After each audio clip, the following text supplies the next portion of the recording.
This is Desaliny. Welcome to episode 11 of 90s Overlooked Underheard.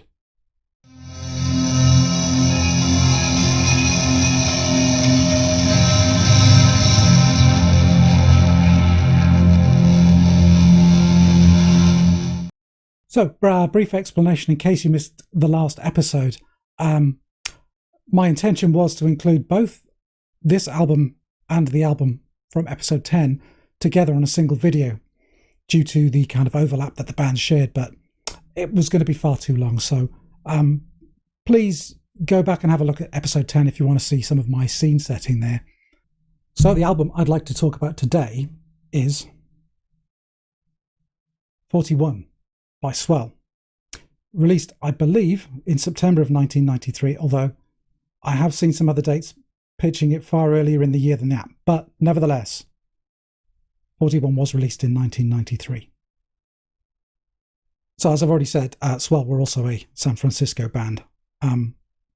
They formed in around about 86, I believe, but didn't really record anything much until 1989.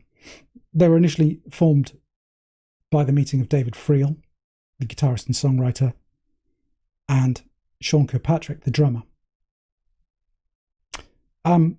Along the way, they added bass player Monty Valier, and they were always accompanied by at least one other guitarist for their entire kind of recorded career. For the first two albums, this was John Detman, but Tom Hayes plays on 41. So the sound of Swell is this, again, folky, but much sparser sound than American Music Club, with this kind of strange, hazy, foggy, kind of haloed, psychedelic kind of feel. The band are an example of, I would say, economy. Everyone contributes just what is needed to render the song perfectly, and very little else gets added on top of that. Certainly on this album, all the songs are in fact credited to Swell as a band rather than Freel as the ostensibly the singer-songwriter. And I think that very much comes across in the music. It feels very close and collaborative.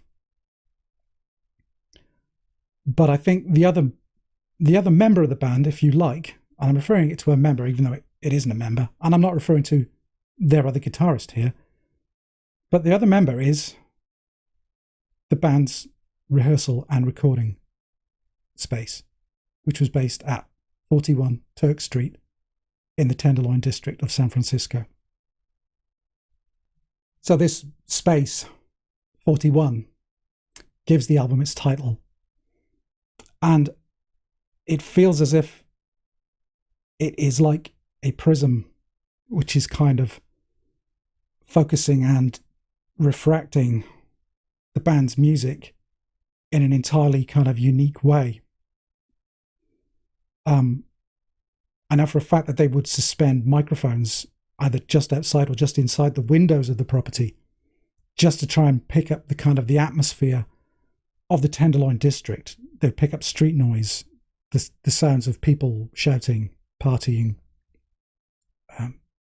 crazy people. And it's this, and just something about the acoustics of the space that they were recording in that really just colours everything. I believe they recorded their first 3 albums in the same space, but by this time you could tell they had completely honed their sound and knew exactly how to get the best out of 41. And in fact, the album 41 is almost kind of bracketed. It's like the walls of the property are kind of sitting on the edges of the album, because the opening track is called In the Door, Up the Stairs, and the closing track is Down the Stairs and Out the Door. And these are literally just recordings of the band's bass player, Monty Vallier, unlocking the front door and slowly trudging up the steps. And at the end, closing the door, down the steps, unlocking up behind him. So you really get this feeling of entering their kind of world for the duration of the album, and then leaving it at the end and going back out into the street. Basically, 41 Turk Street is kind of woven through the entire fabric of the album. And you get a sense of this acoustically as well. The album sounds kind of contained and insulated with this, but it still has this sense of distance. It doesn't feel kind of pokey and compressed. In fact, the sound is anything but compressed. You can hear the distance. You can hear the distance between the players. You can hear the distance between the microphones and the instruments, and the contribution that where they're recording kind of adds to that in a kind of psychoacoustic sense. As for this sound, well, it's composed of David Freel's kind of bright, kind of clipped, hard strummed kind of acoustic. There's this kind of oily, woozy, wavering feel of Monty Vallier's bass, which kind of wanders a little, where maybe the acoustic kind of lands on the nail. And Sean Kirkpatrick's drumming, which is completely essential to the Swell sound, is this kind of semi kind of slurred, almost behind the beat, third and click. It's a really, really unique drum sound. It's kind of spacey and offbeat. Sounds like it's drugged. Sounds like it's, it sounds like you're listening to something whilst you've had too much cough syrup. It's an amazing drum sound, and it's an amazing sound itself, the whole band, the way they interact, along with these occasional bursts of like distorted or slide guitar acting like this strange punctuation. The sound is kind of loose-limbed and dreamy and foggy, but oddly kind of focused, and there's this tension all the way through it. It's not loose music in the sense of you can relax to it. You feel yourself, because of this space in the music. Where's the next beat coming from? Where's the next piece of guitar coming from? Is someone going to sing now?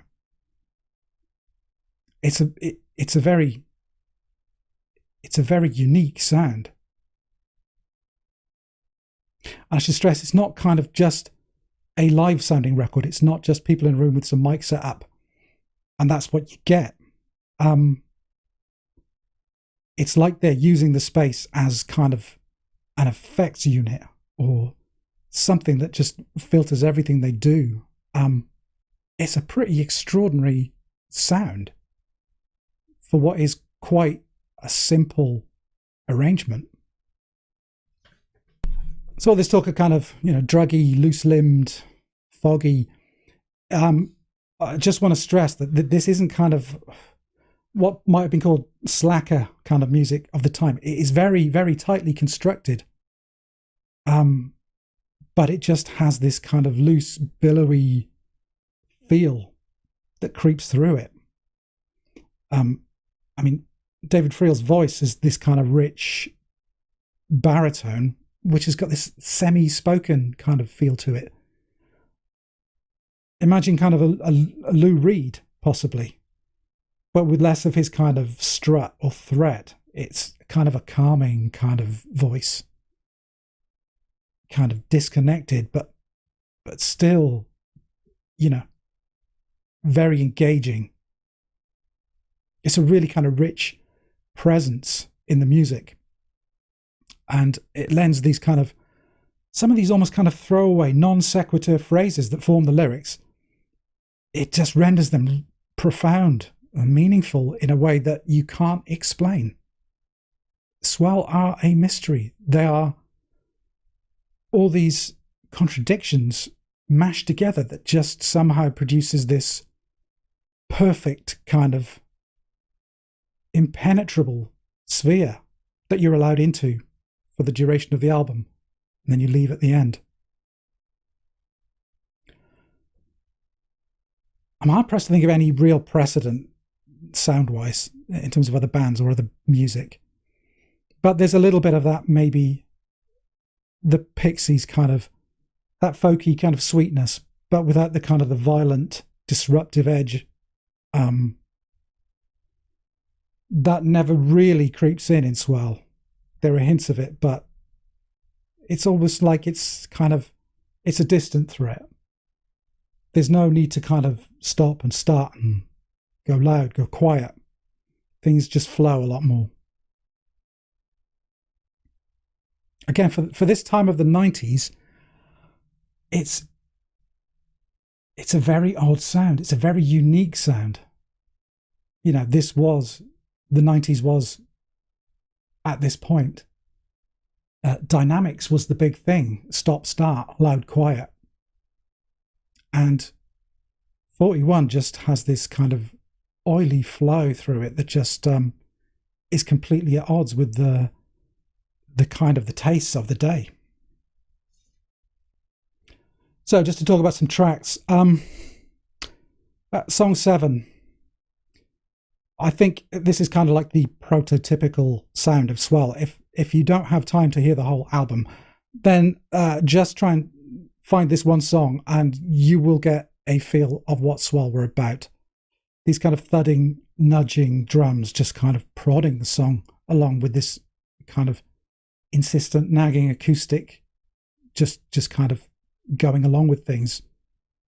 The bass kind of held in lockstep, and then these odd bursts of kind of slide guitar that sound like meowing guitars.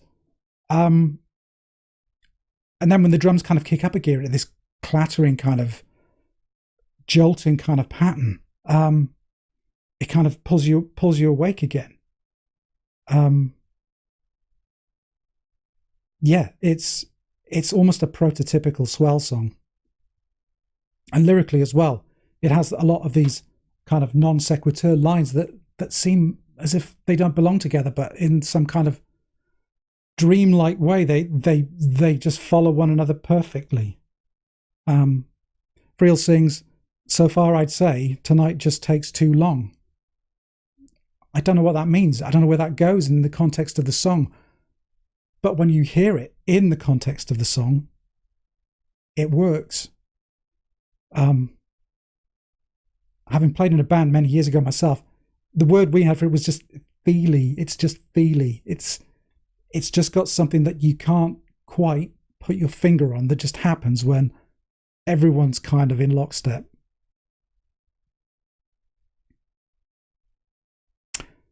Later on the same side of that album, we have Don't Give, which has a really interesting opening. You hear the sound of a telephone ringing in the distance with this held kind of droning note just hanging there.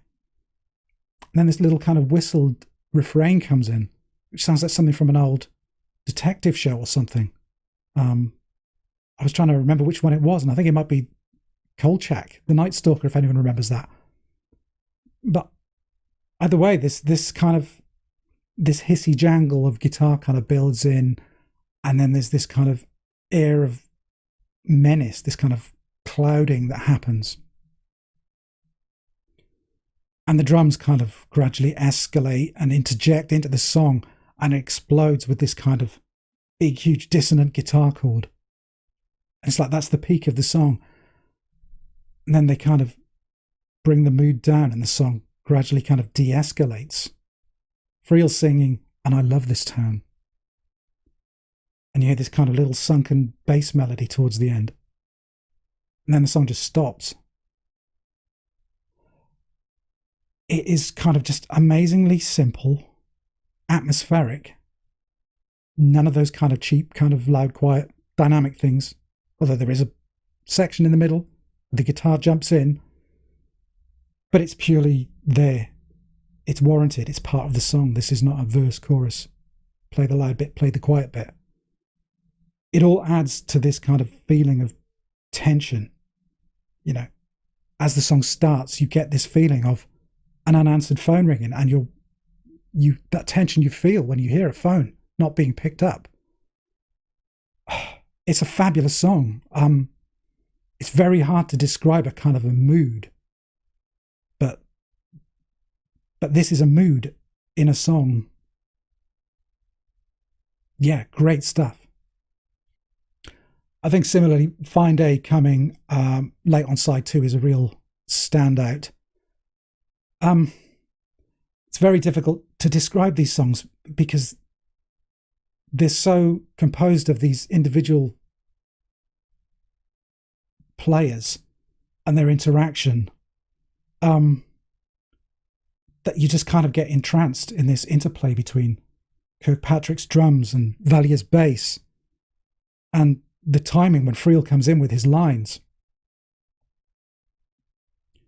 But it does have this jolt at the end of the song where you think it's over, and then it starts up and just introduces a whole new melody, which kind of takes the song to this gradual, slow, kind of unresolved climax. Again, this is kind of feely type music. You just, when you're listening to it, you just get drawn into this mood, into this atmosphere. And it's very addictive. The album closes, or rather it does before Monty walks down the stairs and shuts the door, with It's Time to Move On. And again, I'm struggling to describe Swell's music here, but the sound space that they've created through the entire album, what I've been trying to kind of elucidate over the last 10 minutes or so, you should know it by now, but it just has this dark, menacing, kind of noirish atmosphere, with this descending kind of chord pattern. I mean, Freel's vocals only come in at the halfway mark. It's only a 4-minute song, and they come in just beyond 2 minutes. And the entire lyric of the song is, under the brave, wise talk, under the crap we've bought, under the love that's not, under the weight of God, everything moves on. I mean, that's it. That's the economy of the band, of Freel's songwriting, of the way they could perform and arrange this music. That's it expressed in that simple lyric. Towards the end, this kind of held keyboard chord just holds as the electric guitar splutters in and out. And you get this amazing little Kirkpatrick drum pattern and fill towards the end, which has got this weird kind of uncertain quality to it. It's strange. If you could ever have an epic song within 4 minutes where you didn't have a clue what had happened throughout the entire of it, but you just find yourself holding your breath for most of the song, this would be it. It's spare. It feels threatening. It's moody. It's like the perfect close to the album. It's the kind of music that begs to be used in films. It's so atmospheric. So to sum up, 2 albums by 2 bands who shared some things in common, but were very different in a lot of other respects. Both incredible records. I love them both. I'd put them on my kind of little subcategory, my essentials list of these records. So take that as recommendation if you like, but I really rate these records. Just a kind of slight sidebar. Mark Eitzel is still writing, recording, playing music. But he did have a bit of a health wobble about 10 years ago now where he had a heart attack. But he's still going, and keep an eye out for his material because he's always touring, writing, releasing. David Freel, however, sadly passed away earlier this year at the age of, I think it was 63 or 64. So, yeah. Some sadness there, definitely. So, as ever, those things underneath, yeah, you can do them if you choose to. And as I said, if you want to get a bit more context to this video specifically, go back and check the beginning of episode 10 of this series, and that kind of puts both bands and both albums in the context that I was trying to kind of group them under. Anyway, in the meantime, take care,